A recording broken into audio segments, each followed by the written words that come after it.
Well, Julia Gillard is tonight arriving in Russia to meet other Asia-Pacific leaders at this year's APEC meeting. They'll look to free up aid across the region to lift global economic growth. And for the host nation, the summit's about sending a signal to the world that Russia is rebuilding its East for the Asian century. Our correspondent, Stephen McDonald, reports from Vladivostok. Vladivostok is the great hope for Russia's vast East.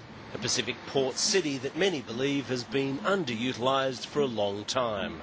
Russia's eastern regions are a long way from the country's European heartland, geographically and also psychologically. In recent years, the local population has been draining out and heading west in search of prosperity, but Moscow wants to turn this around. The APEC leaders meeting to be held over the weekend has brought major infrastructure spending to Vladivostok, with 2 huge new bridges, an airport terminal and an entire university being constructed. President Vladimir Putin was also showing a new aquarium here. He's pushing his country towards Asia as the only answer for the world economy and using Vladivostok to do it. Prime Minister Julia Gillard will arrive in Russia tonight. She and other world leaders are mindful of simmering tensions between delegate countries, with rival claims to parts of the South China Sea. But encouraging freer trade will also be high on the agenda as a means of boosting the global economy and dealing with other crises. And that means putting all shoulders to the wheel, rather than each country seeking to be self-sufficient in each and every product. That is doomed to failure. Many countries are looking for an end to the economic doldrums, and Russia's no different. But policymakers here see huge potential in this city if it can tap into Asia and the growth it could bring. And as home to Russia's Pacific Fleet, it's not only economic power being projected out of here. Stephen McDonald, BBC News, Vladivostok. Well, for more on APEC, let's speak with Dr. Malcolm Cook. He's the Dean of the School of International Studies at Flinders University, and he's also a visiting fellow at the Lowy Institute, where he was the founding director of its East Asia program. And Malcolm Cook joins me live from Adelaide. Malcolm Cook, good to speak with you again. Thanks for your time this evening. Good evening, Scott. 21 member economies meeting to discuss some major issues in Vladivostok. But what purpose does APEC play 23 years or so since its formation? Certainly probably a less significant role now than when it was formed in a rainy Canberra meeting in 1989, because there are now many other organizations in the region and globally that play a similar role. So APEC was a pathfinder but now has many competitors. Tell us a bit about those competitors and why its impact has perhaps lessened through the years and over the years. Well, probably the most significant one and the newest one is the East Asia Summit that also has a leaders meeting like APEC and includes all of the major powers in APEC are also in the East Asia Summit, the United States, Japan, China, South Korea and Australia, but India is also a member of the East Asia Summit, but as we know it's not a member of APEC, and Mahamanand Singh won't be in Vladivostok.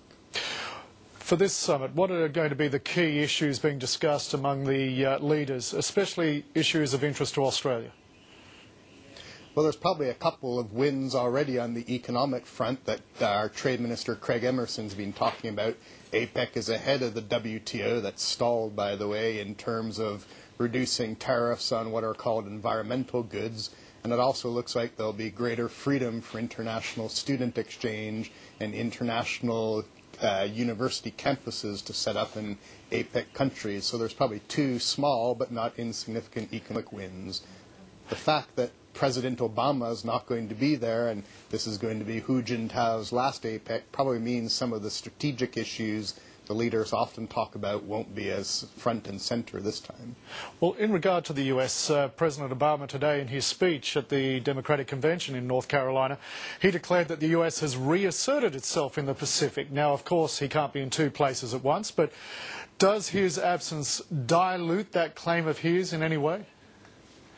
I think the timing of the APEC summit means there was no way any U.S. president, no matter how committed they are to a Asia-Pacific pivot, could have been there. It's also interesting that this is the first time that the American president or vice president hasn't been there, only the Secretary of State. But I think it's really just an issue of timing. As a forum for these two great powers of the region, China and the US, and for their relationship. What role does APEC play, or indeed how much is APEC's role shaped, even twisted, by that bilateral relationship? Well, again, APEC's kind of two things: the leaders meeting, which gets all of the focus and the journalists going, and then the trade ministers and other ministers. But if you look at the leaders meeting, without a doubt, APEC's leader summit is very important. APEC back in the early 90s was the first major regional organization in the region to invite China in after Tiananmen Square, and APEC certainly helped China become a more normal and a more regular great power in the region. As I say, this APEC meeting is not so important because the U.S. president isn't there, and in a month or so we'll have a new Chinese leader as well. Well, let's look west and see if this is of potential importance. Of course, it's being hosted in Russia, and Moscow, hence the West element. Moscow has poured a lot of money and a lot of attention into Vladivostok for this meeting. Traditionally, Moscow has looked further west to Europe. It's seen Europe as a focus, but now in this so-called Asia century, how much should we read into this with Moscow's growing interest in its eastern territories and what's happening in the Asia-Pacific region? How much could that impact into the future, and especially if a third great player comes into the dynamic, China, US and Russia in the region? Certainly, just like the United States, through the rise of China and East Asia's economic success, is reaffirming itself as a Pacific power, Russia, from a very different location, is doing the same thing. Because, of course, geographically, Russia is an Asian country and probably Asia's second largest after China, just by pure square kilometers. And if you look at Russia's resource wealth, which is the core to its economic power and its strategic power, much of it's actually located in the sparsely populated Russian Far East that's next door to China, China, Japan, and the major East Asian economies. So Russia clearly has an interest in strengthening both its sovereign claims to its territory there and the economic resources that lie in that part of Russia. This Trans-Pacific Partnership that's been discussed, continues to be discussed, can you tell us more about what it is exactly and what are the potential benefits and pitfalls for Australia?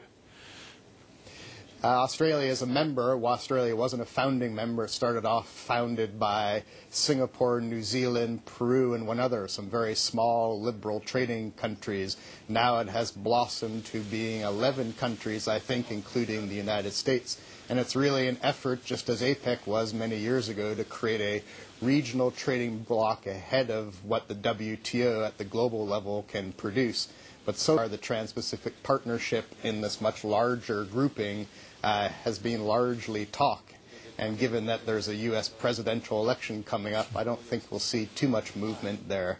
Interestingly, China so far, like Japan, haven't signed up to the Trans-Pacific Partnership, so it's certainly much smaller in scope than the members of APEC. So Malcolm, I guess to kind of end where we began, what do you think the future of APEC is in the Asia century and this constantly shifting dynamic of the major players? Well, the United States under President Obama has the idea of having the East Asia Summit as the regional strategic summit of leaders, and looks at APEC, particularly given APEC's origins, as a regional economic grouping, and that could have some good a good future for APEC if other countries in the region sign up to it, and if the U.S. president and other leaders continue go to leader summits. So as long as leaders continue to go to APEC, I think APEC will be around. As soon as the major leaders choose not to go, then it's pretty much going to lose almost all of its importance. Malcolm Cook, there in Adelaide, thanks very much for your time this evening. Thanks a lot, Scott. Well, we've got some pictures coming in from Vladivostok, which is hosting this APEC meeting. Let's take these pictures. What we're standing by for here is a media conference to be given by Julia Gillard. The Australian Prime Minister arrived a short time ago in the Russian Far East, in this centre of the Russian Far East. We're waiting for her to step up to that podium and to speak to the media. As soon as that happens, we'll cross live to Vladivostok to listen to what she has to say. Well, French police have been speaking to the 4-year-old British girl who survived